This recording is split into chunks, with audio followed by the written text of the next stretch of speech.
Tena mahali hapa ni Maximum Healing Center, Sheli, nyuma ya Sharks Resort. Tuko hapa ndugu yangu mpendwa, ukiwa mahali upo, ninakukaribisha katika ibada zetu. Ibada zetu tunaanza kuanzia saa 4 mpaka mwisho ni saa 6:30. Tuko na ibada moja tu peke yake. Lakini nataka nikuambie hivi, wagonjwa mahali hapo wanaponywa. Wagonjwa mahali hapo wanapokea afya. Waliovunjika moyo, Bwana anawatia moyo. Mungu amenipa fursa ya kuombea mtu na pande ndege aende nchi za kigeni. Bwana Yesu asifiwe sana. So nachukua fursa hii ni ukaribishe mahali hapa. Nimesema tuko hapa Shell, Mombasa, Shell Beach opposite Sharks Resort. Kifika hapo utakuwa tayari umefika na utaona sanctuary nyingine kubwa sana mahali pale. Tuko hapo. Karibu sana. Ujumbe wangu wa leo tunaongea juu ya madhabahu. Nataka niende pole kabisa nikiongea juu ya madhabahu. Bwana Yesu apewe sifa. Amen. Unaambiwa madhabahu ni nini? Hiyo ndio kitu ya kwanza na ni swali la kwanza ambalo tunaenda kuulizana na kufundishana. Bwana Yesu apewe sifa. Madhabahu ni mahali palipotengwa ili kuabudu Mungu wa kweli, na ni mahali ambapo Mungu anashuka na kuongea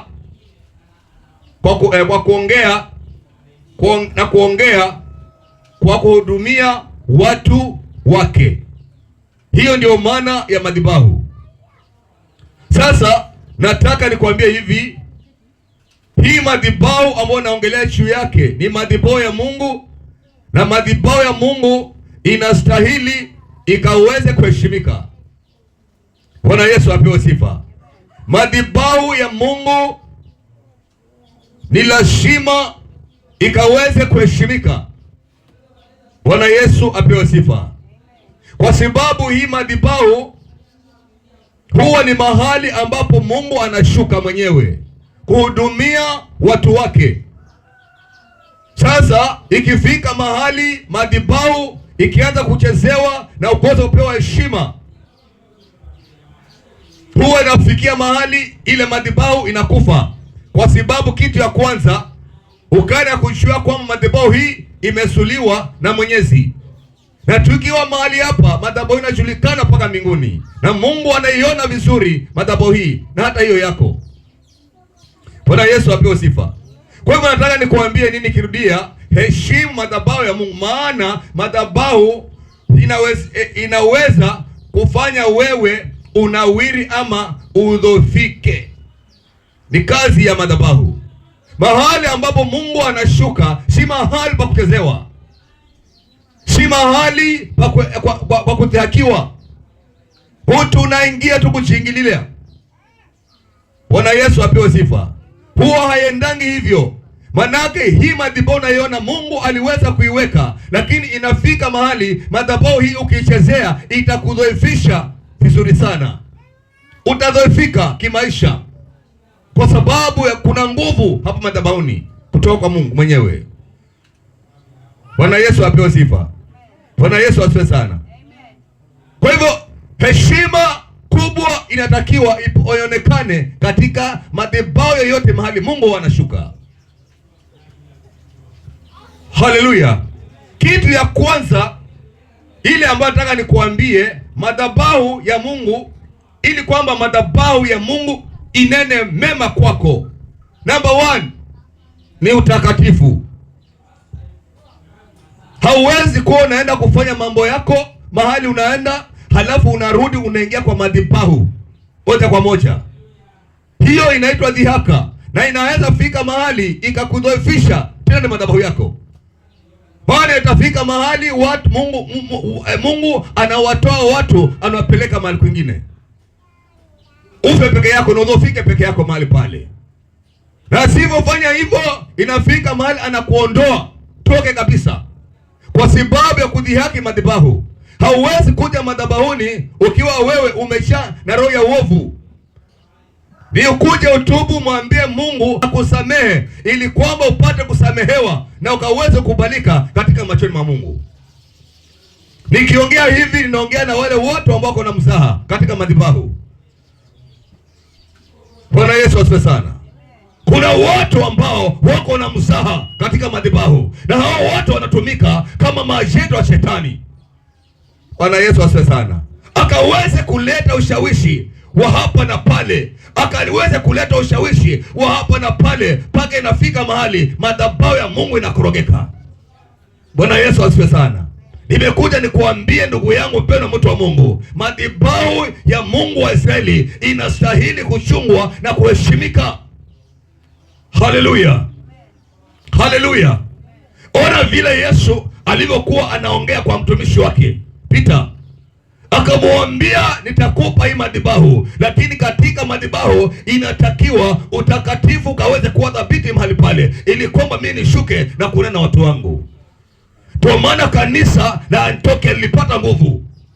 Kanisa la Antiokia lilipanuka, na si mambo mengine yaliyosababisha kanisa ipanuke mahali pale. Walikuwa na moyo wa kuiheshimu madhabahu. Naweza kuwa ni mtumishi wa Mungu, lakini nafika mahali unafanya vitu ambavyo havistahili na unaingia madhabahuni. Imesema kwamba hiyo inaweza kudhoofisha, akakutolea watu wakina mahali kwingine, ukabaki vile uko. Maana huenda unakaa na kuabudu madhabahu mbili tofauti. Ya Mungu nayapenda na yale pande ile unayapenda. Sema shetani ashindwe. Sasa nataka nikuambie hivi, utakatifu ndio kitu kitafanya madhabahu iweze kupata nguvu. Heshima yote itakayoonekana, heshima yote itakayoonekana ni utakatifu wa juu, wa hali ya juu katika madhabahu ya Mungu. Bwana Yesu apewe sifa. Hebu nisomee katika kitabu cha Petero wa kwanza mlango wa kwanza 15. Tuangalie haya maneno hapa. Waraka wa kwanza wa Petero mstari wa kwanza mlango wa 15. Tutasoma kwa uwezo wa Mungu. Bali kama yeye aliyewaita alivyo mtakatifu, ninyi pia iweni watakatifu katika mwenendo wenu wote. Kwa maana imeandikwa, mtakuwa watakatifu kwa kuwa mimi ni mtakatifu. Na ikiwa mnamwita Baba, yeye ahukumuye kila mtu pasipo upendeleo kwa kadri ya kazi yake, enendeni kwa hofu katika wakati wenu wa kukaa hapo kama wageni. Bwana Yesu asifiwe sana. Haleluya. Sikia lile neno jinsi linavyosema katika kitabu cha Petro wa kwanza mlango wa kwanza na mstari wa 15 mpaka 21. Yale maneno ambayo nayakoti mahali pale ni maneno yaliyotoka katika kinywani mwa Yesu mwenyewe akiwa na wanafunzi wake. Yesu aliweza kufaulu kwa sababu ambiwa Yesu sio mwanadamu, yeye alikuwa ni Mungu mwenyewe. Ndivyo kitu ya kwanza akawaambia, na hii ni instruction pia aliipata kwa babake. Yesu ako na babake, Mungu Baba ako juu mbinguni. Akamwambia, mwanangu, maneno haya ndiyo utakayoweza kuyaweka katika mioyo ya watu tukiwa mahali pale. Bwana Yesu apewe sifa. Na kweli madhabahu ya Yesu ilikuwa ina uwezo na kubeba utakatifu wa ajabu. Bwana Yesu apewe sifa. Ndio maana injili ya Yesu haikukawia. Kwa miaka 3 alikuwa amemaliza. Bwana Yesu apewe sifa. Haleluya. Kwa hivyo akawaambia, nilivyo mtakatifu, nyinyi nanyi inafaa mwe watakatifu. Kwa hivyo nataka kusema nini? Katika madhabahu hii ni utakatifu ndio utasababisha hii madhabahu tanawiri na itakunawirisha. Bwana Yesu asifiwe sana.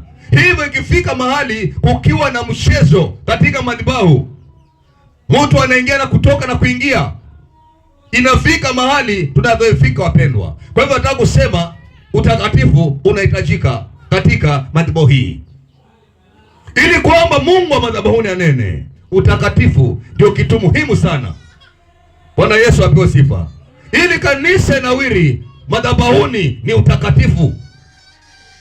Ili kanisa inuke, ni lazima utakatifu ukaweze kuonekana katikati ya madhabahu yale. Yesu ni kweli na mbingu ni kweli.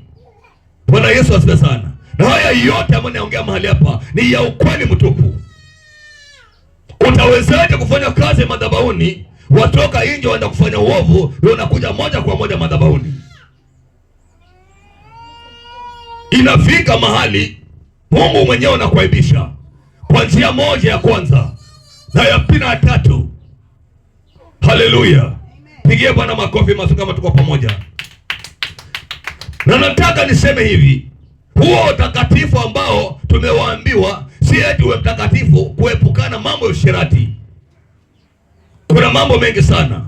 Maana wote wanasema unaenda fanya dhambi mbaya ya usherati, halafu unakuja hiyo. Hapana, utakatifu hailengi usherati peke yake. Unalenga mambo mengi sana. Kwa hivyo unaweza kuwa umequalify kwa usherati hauko kwa sababu uko na mke wako, lakini ikafika mahali ukaendelea kuichezea madhabahu ya Mungu. Bwana Yesu asifiwe sana. Bwana alitoa onyo kali na akawaambia watumishi wake, akawaambia, nyinyi watumishi wangu, nyinyi wanafunzi wangu, ili kwamba mkaweze kufaulu, ama madhabahu ikanene mema. Utakatifu kwanza. Lile ambalo halistahili kufanywa madhabahuni usifanye. Lolote ambalo unaweza fanya na ifike mahali madhabahu chafuke, usifanye. Kwa sababu ikifika mahali kama hapo, inafika mahali Mungu anakasirika. Sasa yeye anaweza kujitoa akakuachia peke yako. Wewe unaona kana kwamba kuna Mungu, kumbe Mungu ametoka kitambo ameenda. Sema shetani ashindwe. Mungu anawazia mema, na mema haya ni kwamba tukaweze kunawiri na kupanuka na kuinuka, kama tutaitii sauti hii ya utakatifu na kuheshimu madhabahu. Bwana Yesu apewe sifa. Amen. Ukisha okoka, lazima madhabahu yako iwe moja. Bwana Yesu asifiwe sana. Maana ni madhabahu moja ambayo inanena peke yake, si madhabahu mbili. Wakati ambao ulikuwa bado haujaokoka, kulikuwa na madhabahu ambayo ilikuwa inakusonga songa. Lakini unakuta nafika mahali mtu anaingia katika nyumba ya Bwana akitaka kuabudu madhabahuni kwa Mungu, na bado ndani yake kuna madhabahu nyingine. Huwa viendani. Inafika mahali, ndugu yangu pendwa, unazoefika kabisa, unateremka chini kabisa. Kwa hivyo mambo haya lazima ukaweze kuangalia sana, ili kwamba ukaweze kuona ushindi, ili kwamba ukaweze kuinuliwa, ili kwamba ukaweze kuenjoy katika baraka za Mungu. Ni lazima ukaiheshimu hii madhabahu ya Mwokozi. Sema amen. Madhabahu haiwezi kunena uponyaji kama kuna sarakasi madhabahu inaendelea. Madhabahu haiwezi kunena baraka kama madhabahu chafu. Bwana Yesu asifiwe sana. Watumishi wa Mungu, imefika mahali tukaweza kuchunguza maisha yetu kabla hatujakanyaga kwa madhabahu. Haleluya. Kama tuko pamoja, sema amen ya nguvu. Amen. Bwana Yesu asifiwe sana. Haleluya.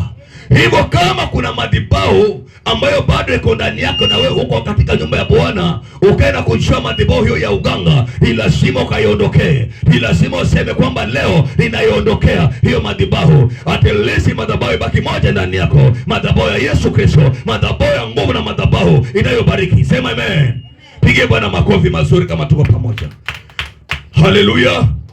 Haleluya.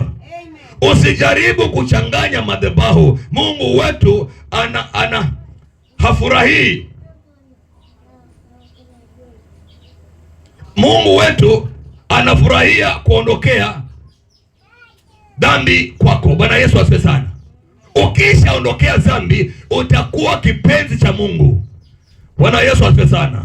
Haina haja fike mahali, ndugu yangu mpendwa, mtu wa Mungu, unajificha, unaonekana tu kanisani, lakini unajificha. Inafika mahali unazoifika, kwa sababu Mungu atakuwa hana